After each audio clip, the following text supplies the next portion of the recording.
Welcome, ladies and gentlemen. It's your boy Biki back with another episode of the Elder Scrolls Legends Central podcast. And today we have a bunch of topics to talk about from the community, what's going to be happening with the future of Legends, and much, much more. First of all, we're going to be starting off by talking about some of the technical difficulties we've been experiencing with the Bethesda launcher over the last week, and some problems I've been having for the past month or so, and I want to see what you guys have ever run into these problems with the game. I'm also going to be talking about the recent interview that Pete Hines had that gave us a glimpse into the future of Legends and what they're planning to do with the game. I have a forum discussion today that comes directly from Reddit that has some really interesting things about the achievements or titles in this game and where I would personally want to see it go, and other people in the community as well. And we're going to be talking about what happens when you get discouraged when you're playing a game like this, Legends. As you guys are seeing right now, I am currently playing with my Dwarven deck, and the reason I started playing this deck again recently is because I've just been getting so discouraged with all the aggro that I've been facing. I've had a recent bad losing streak on Friday when I was supposed to stream. It got so discouraging that I just did not want to stream. And actually, I took a little break and I came back and I made myself feel more happy about the game by changing a few things. So I'm going to give some tips to people who may be new to the game or even longtime players, just how to get around when you feel discouraged about playing and you don't want to go all out, quit the game. How can you still have fun even when things don't seem to be going your way? Because it is a competition. You want to win, but sometimes you just don't win. So we're going to talk about that today, and we've got a new card idea. And here's a look at the card right now, guys, that I went ahead and made. Biam, Master of Nine. We're going to be talking about why this card is made the way it is, where its role would be in the meta, and overall just a discussion of why I came up with the idea of making a card like this later on in the video. So those are some of our topics for today, guys. So let's start off with number one, which was technical difficulties. And boy, oh boy, some people were complaining on the forums, on Reddit. I saw it all over. People were uninstalling the launcher. A few days ago, the launcher just basically stopped completely working. And I don't blame anybody for being confused and wanting to install the game, because when it first happened, I was like, man, I was about to play some, but it's not working.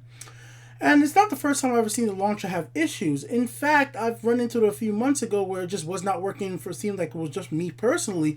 It just kept on uninstalling my Fallout Shelter, which is one of the other games I play on the launcher, and Elder Scrolls Legends. I had to keep reinstalling the game. I don't know if the launcher was losing access to where I had the directory for the game installed, but this was issues I was having a few months ago, and I never saw anybody really talking about it on the forums. Now, at the time, I haven't joined Reddit. It's like I'm very new to Reddit, so I don't know if this was a mass-wide issue where people were talking about on Reddit or even on Twitter, because I wasn't heavily into the Elder Scrolls Legends community back then. So I just thought it was a problem with me, and I just kept on reinstalling the games every time I saw this problem come up. Eventually, it just fixed itself, and the game stayed installed. But I'm sure there are people out there who run into issues like this and they feel discouraged and don't want to play the game anymore. And some of the comments I saw from the community about the disconnections, the launch not working, some people, it was their first day even downloading the game and playing, they felt very, very discouraged. And I can understand that. If you come to a new game, the first day you want to play, some people said they finally had a chance to check out the Chaos Arena event. They say, oh, I finally have a time to play this event, and the launcher doesn't work.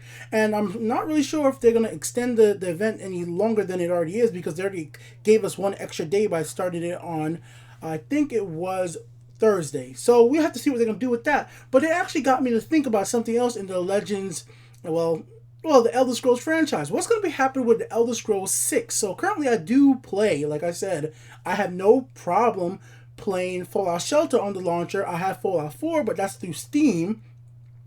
Will Elder Scrolls 6 have to be launched through the Bethesda launcher? Is that where Bethesda's trying to go with this? It's really confusing to me. Like, what do they really want to achieve with this launcher? Is this going to be their platform to distribute all their games?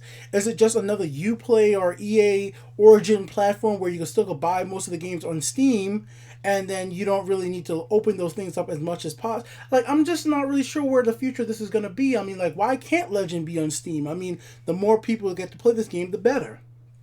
But that's a question that I want you guys to think about, and just let me know what you guys think about this in general. Like, do you see like games like Elder Scrolls 6, whenever that does definitely come out, the next Fallout game, are you going to always have to launch the Bethesda Net launcher to get access and play those games?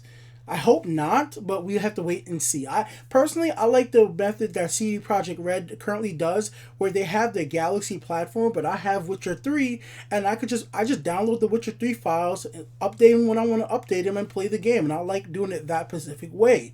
If I wanted to download their launcher, then I could, but I don't need it to play the game. And I always thought that was the best way to play PC games personally. But we'll move on from there, guys, because there are some actual good news. I mean, the launcher did get fixed. We got a chance to get back into the game. It did take it took a way more than 5 hours. It took a quite long time. For when I finally tried to play, it was already happened for over 3 hours. And then it wasn't like, it was almost like I was going to sleep. Then I finally looked on Reddit like, oh, it's finally fixed. But let's get into what Pete Hines said in a recent interview, and it really shows a glimpse into the future of where this game is headed, and there was actually some really interesting tidbits. And I would also like you guys to let me know, would you guys like me to do like news updates about the game on a weekly basis instead of waiting for this podcast to come out? I actually could put up like news updates on any important information, like these interviews when there's downtime for the launcher. I can update it the same exact day or whenever I notice it on Reddit very easily, because I have my setup for the channel. Well, I already have another channels that I run, so I already have all my equipment pretty much at hand all the time to record and make videos. I could do it. I just don't know if people are going to feel like it's a spamming, but I really could just do news update videos anytime important stuff happens. But let's talk about Pete Hines. So in the recent interview he had with, let me show you guys right now the name of the website, because in case you guys want to read the full thing, it is MMORPG. That's the website. Pete brought up something that I thought was very, very interesting. And I hope you guys want to let me know what you think. A potential 2v2 mode is an idea that they talked about, but they haven't really brought to light. And it's possible in the future, but right now they're working on other things. And for me, like, this is something that I was like, oh man, I never talked about it on the channel, but I thought like, man, I would love to be able to play with some family members or friends who are into the Elder Scrolls franchise and who are planning to play this game when it comes out to mobile. I would love to be a 2v2 mode. And I'm just like, I seen that, I'm like, oh, that's the type of thing that I'm really interested in. And he also said there's going to be a potential push for esports, so we're going to have to wait and see like that. Like right now, I'm currently not into esports at all. Like I don't follow the esports scene, but Legends would be that game to get me into the esports scene, to follow different teams, follow different players, and see what this game's already about. And I already see a lot of great players on Reddit or through Twitter. I've been seeing people really like busting ass, making excellent debts, sharing their tips. There's some really good players out there that I even run up into the ladder. That I'm just like, damn, your way you play is beyond just like building. Like it doesn't matter if I had the same deck as you, I just don't play that deck the same way. It's your strategy you use. So at esport level, this game I definitely think it could support it down the line. Obviously it needs to be patched a little bit to fix some of the problems right now with balance, because there definitely are some balance issues with the current meta. There are problems like that.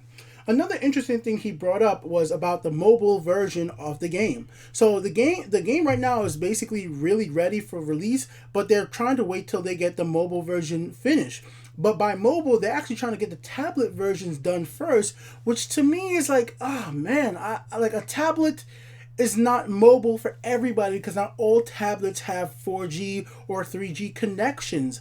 I'm glad that they're working on the tablets for the people out there that have 4G iPads or our Android tablets or want to connect through their cell phone mobile hotspot, but I was really hoping that they were going to focus on the cell phone versions first and then do tablets down the line, because most people are going to want to play on their cell phone instead of bringing their tablets around with them. And I guess maybe they're doing the tablets first because it's still a fairly big screen and kind of similar to the PC in the sense that you have a wide screen to work with. Cell phones vary from a lot of different sizes. You know, you could have a 5-inch cell phone, a 4.5, a 6-inch. There's all different. There's phablets, there's big cell phones. So I understand that they want to try to make it so that they work on the tablet version, but I think everybody's here wants them to focus on the phone mobile release, get that out of the way, then tablets later on so we can get this game into full release. So that's interesting. But the thing that caught my eye so much is what they're trying to do. Listen to this, guys. Okay, here's what Pete Hines had to say about the mobile thing. All right, so you don't have to create an account, right? So he says, as for the mobile version, okay, it says, Pete Hines, if you decide not to create an account, that we basically almost create one for you behind the scenes until you're ready to formally pick a username or sort of. or so forth. Sorry. There are just some technical challenges to do that kind of thing and make sure it works. So, just try to summarize that. This is one of the smartest things I've heard from like a game developer in a long time for mobile games. How many mobile games I've played and I just hate that I have to make some stupid account when I just want to try the game out for a few minutes, see if I like it. So behind the scenes, they're gonna make an account for you, so you don't have to put in a username. You don't have to go ahead and give them your whole life information, text your PayPal, whatever.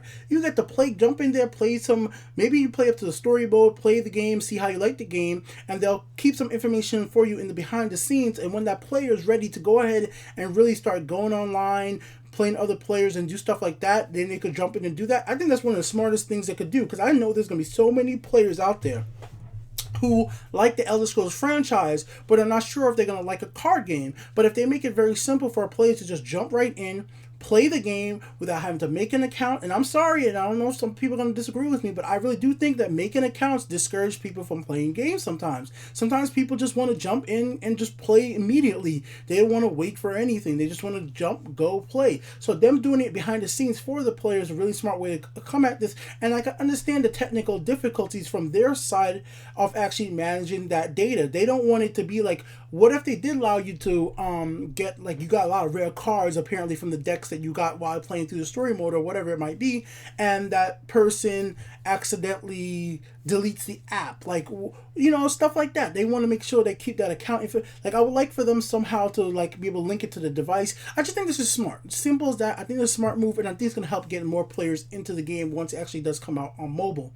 Now, once again, I hope it comes to phones a little quicker than tablets, because I don't like bringing tablets around with me. Like, if I don't have to. Like, I had a Samsung tablet, and now I don't want to bring tablets around with me, even if they have 4G. It's gonna be weird. Like, even if I get the Nintendo Switch, which we talked about last episode, I was talking about Bethesda, Nintendo Switch, Skyrim, and maybe the potential relationship could Legends come on a mobile device like that once Nintendo Online Service comes around. Even with the Switch, once I eventually get it, even that, I'm just like, I'm going to try to take it around with me, but I'm thinking in the end, I'm probably just have it at home most of the time. I just like the idea of just having my phone as my mobile device and play the games there if it's available. It's complicated. Just that tablet part kind of bugged me. But I won't stress on that too much because it's good news overall. I like what they're doing, and I'm glad to see a glimpse into the future. Links to that full interview in the description, guys. So let's talk about Pete Hines real quick once again, because he put up a post on Reddit. So let me bring that up for you guys right now. Bam. And I'm going to go ahead and pause the gameplay in the background just so you can see this, because it was really funny, and I think it was worth for you guys to check out. You guys missed this, and if you guys don't follow Reddit, we won't. Let's Wabbajacky now. There's no reason to delay our Wabbajacky. Watch. You want to? Should I call my shot? Mud crab. Oh! Holy crap! Did you guys just see that? Okay, I've been playing this game for too freaking long. Seriously, Chris, that's the craziest shot I think I've ever called. So, yeah, he called his own creature right there, which was sorely unexpected. Let me go ahead and pause that and play the gameplay again. And down here we had some comments, and these comments right here really caught my eyes, talking about achievements and titles. And I really did agree with what they're saying, but it got me to think about something a little bit more deeper with this game. I want more titles, and I want more encouragement for even thinking of even harder, more difficult titles to complete in the game. A lot of the titles in the game right now are like complete certain amount of quests, play monsters, certain, like I would like more titles that encourage you to play certain types of strategies, play a little bit different. Maybe the reason they don't have that in the game currently, too many of them, is like it changes how somebody might play the game. Like the Massive Mirror was my favorite title in the game, just because you have to get 3 copies of a unique creature on the field, like something like that. It's like so specific, and trying to work to get that title was really fun for me. And for me, I think like any type of achievement system in a game like this would really encourage people to keep on playing, keep on pushing, and I hope to see them like keep doing stuff like that down the line. So for me, to the developers out there, I think adding more titles as the game grows, adding more difficult titles, of course, there's gonna be need ones for the beginner players out there, is a really thing that I want to see, and I hope you guys do accomplish that with whatever you guys are trying to do in the long run for Legends. Let me know what you guys want to see from a title or achievement system for this game. Let me know in the comments section below. Alright guys, let's talk about something else while we show some more gameplay. And it is, ladies and gentlemen, how to deal with discouragement. How to deal with losing over and over.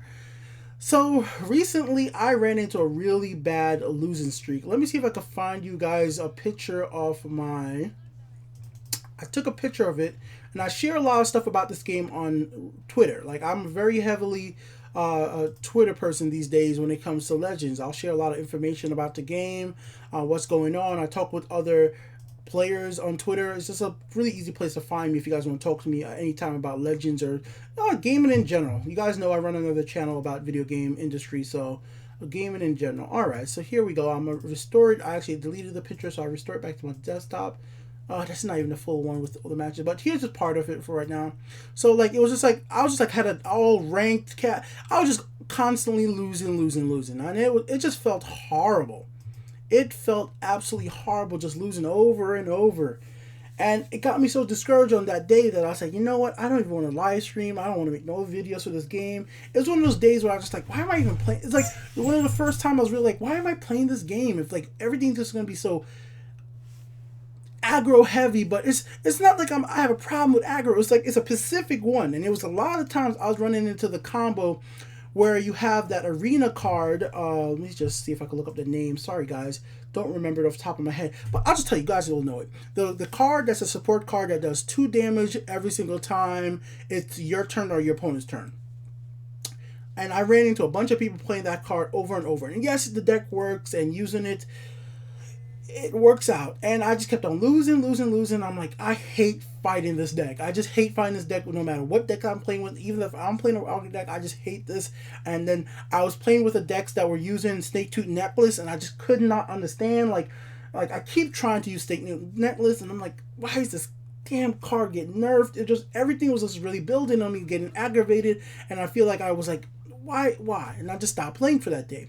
But then the next day I came back, and you saw, I know, like, I need to just stop. I just need to rethink what I'm doing right now and just play the decks that I find the most fun. And that's what I was showing you guys earlier with my Dwarven deck. Yes, I was playing a rank with a Dwarven deck, a deck that's not really ranked high. And I was just like, you know what? I'm going to do the things that I think are fun in this game.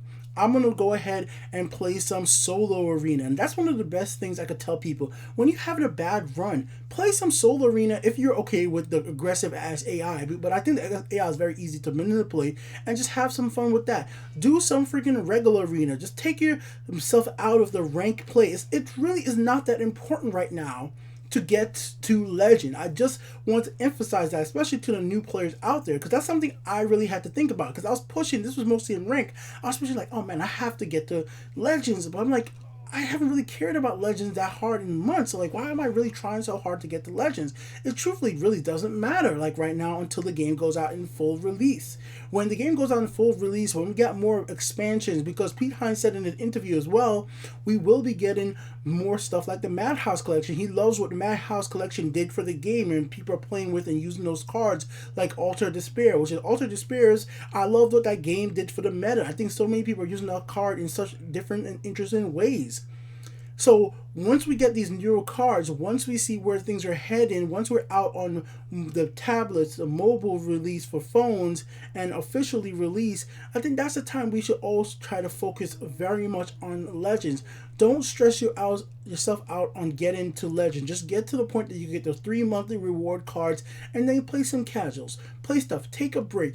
And that's what I needed to do. I just needed to step away from the intense trying to be the best. And I understand that there's some people out there setting themselves up now so that once the full game comes out, they're like, yeah, I can say I'm #1 player. It might help them work out really well with Bethesda. Like, so people will say like, hey, this guy is the best. But I think for the general public and the people like me who could say that, Hey, I'm not trying to say I'm the best. I would never say that. I'm still thinking I'm learning this game. And sometimes you need to step away and just say, you know what? I'm not having a good time. I'm not having fun. Let me figure out a different way to approach this right now, and I'll get back to be playing better soon. And that's what I had to do, and I think it was worked out in the long run for me. I was very happy with what I did by stepping away and just playing with the decks that I really had fun with. Like I said, of course, Dwarven decks. I know they're not the best, but I hope more cards come out in the long run that really power up those cards. So this was just something I wanted to just talk about, because I know I must not be the only person who have been playing this game for the last few months and just getting frustrated sometimes. It doesn't matter if you're playing aggro, you're facing aggro, or it's a specific type of deck that just pisses you off every time you play it. And I just kept running into it, and I was like, I've never lost this much ever in this game, and it just feels bad. It feels bad, and I was just like, you know what? Step away for the rest of the day. Come back tomorrow. Play some solo arena. Think about, making some other decks, or just play a deck that you really have fun with. And that's what I had to do. So tell me what you guys do when you guys seem frustrated with this game. Have you guys ever really thought about just quitting even though it's still in beta and you want to see where the game goes? Because I know that I can't be the only person who has been thinking about it. And I don't want to say yeah, I think this game is failing or nothing. I just want you guys to understand, I think having a bad run could make those feelings come about in any player, even the best players.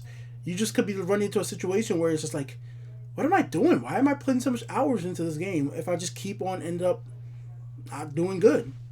Also, what I just did right there was really dumb. If you guys saw what I did in the match right there, I used my Imperial Grunt that only had 1 health to kill the other Imperial Grunt, when I had an Imperial Grunt that actually had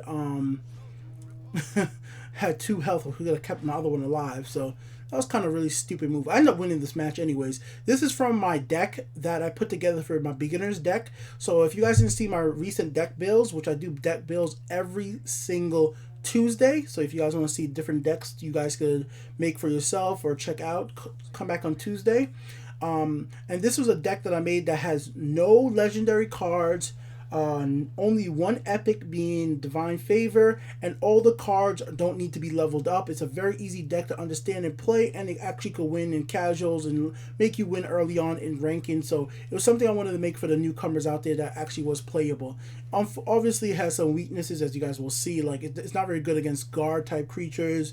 It doesn't have enough removability for a wide scale, but it's fun to play, guys. Just go check out that video for more information about that. So besides that, let's get into my thing that I think is the funnest to do. I love doing this, guys. I love making and coming up with new card ideas for this game. So last big one is, bam, our guy right here, Master of 9. So we'll make him a little small so he could still be in the video but not blocking the gameplay. So Master of 9, the name obviously is that it's a reference to cats have 9 lives. The picture is from Elder Scrolls Online, so if you guys wonder where that came from, I'm not that great of an artist to be coming with the art myself, but I just really wanted to share my idea of why this card has 9 costs, 9 defense, and a pillar first for 9 defense and 0 attack. So the idea of this card is, for one, we do not have enough, unique cards in this game. I think we just need more in general. And Willpower currently has no 9 cost cards at all. The Willpower attribute has no cards that have 9 costs. So you guys can check that for yourself. And I wanted this to have a 9 cost card because it's something that could combo if you wanted to play a pure Willpower deck with Altar of Despair. If you want, I can't be pure, but Willpower and Altar of Despair deck for whatever reason. I have decks that are monocolor. I have freaking decks that are completely just intelligence decks that are viable. I have decks that are completely just Willpower decks that are viable in casual. In casuals, I want to be very, very clear about that. People in ranks play a little different.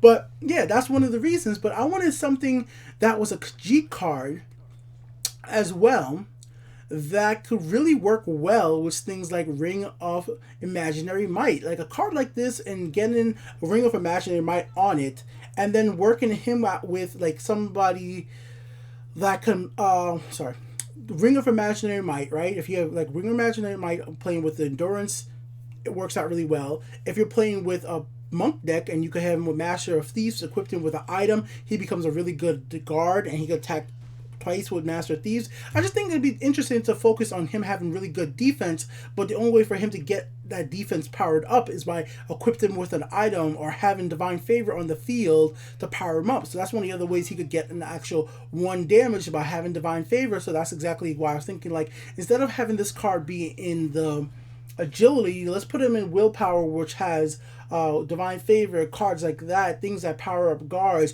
not the heaviest types of attacking, attribute out there, but it does have some items that could give it a little bit of boost. And it was just interesting to see what people do with a card like this that's so focused off the bat. It looks like this card's not that great. But if you get it to the point where it gets strong enough, it could win the game for you really quickly. Or it could be a really good guard if you turn it into a guard using other cards from the Willpower branch.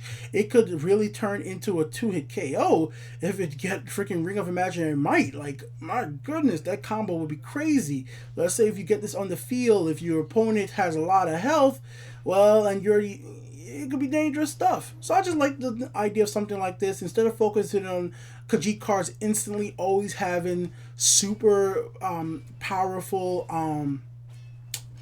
gaining attack right away, let's focus on a Khajiit that has a high defense, because so many of the Khajiit with Pilafers have like no damn defense, but have okay attack and then gain over time. So he's not going to be gaining any more attack as it is, but he sure as hell is going to be able to survive. Because even if this card gets, let's say you give him something like Ring of Imaginary Might, right? And he gets Silence. Even if he gets Silence, that card still has 9 defense after he gets Silence. If you could equip him with another item, if you could freaking have a Divine Favor on the field, that card's still going to be fairly dangerous and a hard thing for your opponent to kill. And with all the different types of items or freaking actions in this game, there's a lot of different ways to power this card up. There's ways to heal this card and give it 1 damage. There's ways to even power up his defense even more with the armor. There's cards like the 5th Legion Trainer. If your 5th Legion Trainer, once it gets summoned, it's going to get 1 attack anyways. So there's a lot of different things you could do with this card. That's why I just thought of putting it together. And I would like to just see what my friends who play this game would come up with doing something like this. As my opponent just did right there in this match, he's silenced 5th Legion Trainer. So it's just something to think about. Let me know what you guys think about a card like this. Does it fit? Is it too weak? Is it too potentially strong? Because I didn't want to give it something like Prophecy. I didn't want it to be a non-unique card, because I just think the potential of having a card like this, like, wreck your opponent, is there. Just from what I'm thinking about, what I would do it in my head, that it could become super dangerous. I think having 1 of it in the deck is just enough, and it being a master card is really just something that I feel like master cards are like unique. Like this game needs more unique monsters with stuff like freaking lore. Like, I can't wait till lore is added into this game. Like, it's gonna be so much fun. So that's been the episode for today, guys. The Untitled Game Show and the Elder Scrolls Legends. Thank you for joining me for this 2nd episode of the podcast. Till next week, Sunday, peace out. And if you guys are wondering what's coming up on the channel, let's go with a rundown of the weekly schedule. On Monday, you guys will be getting another video of the Random Deck Challenge. The Random Deck Challenge is a challenge that you guys could have at home as well. It's where I put together a deck randomly using a random number generator.